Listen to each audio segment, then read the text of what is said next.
हे बघ आता याची आहे ना ही वरची पाय किती आलं पहा 1 2 3 4 5 झाले. आता हे बाहेर का हे ना हे बघ, हे जे आहे ना हे मुळं पाहिजे आणि हे झालं ना खाली ही वरची लहर काही अजून 5 झाले म्हणजे फुल झालं त्याचं मॅक्झिमम झालं. झालं मॅक्झिमम हो. आणि याच्या खाली असणार आहे अजून म्हणजे आता एका बटाट्याचं एक झाड बरं का हा हा हा आणि त्याच्यात 2 खापा.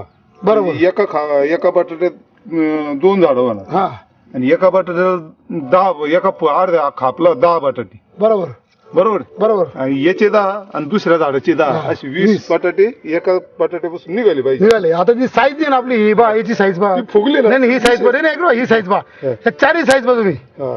साईज देण्याची तुमची सारखी आहे ना एक हा हा बरं ना आपण हे करतो आपण म्हणतो खरं सर ह्या बटाट्याचे साधारण 1.5 महिना झालेला आहे लावून. याला सुरुवातीला आम्ही 15 दिवसांनी उतरल्यानंतर प्लॅन्ट ग्रो याची ट्रीटमेंट केली आणि आता हा प्लॉट साधारण 1.5 महिन्याचा झालेला आहे आणि याची आताची पोझिशन पाहिली तर माझ्या पहिल्या प्लॉटपेक्षा आणि ह्या प्लॉटमध्ये थोडी तफावत दिसते. त्याचा बटाटा एकसारखा नाही आणि याची जी बटाट्याची साईज आहे ही एकसारखी.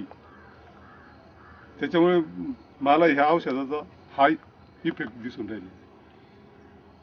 आणि बाकीचं जर बघितलं तर प्लॉटवर काही कीड वगैरे याचा अटॅक कमी दिसतो.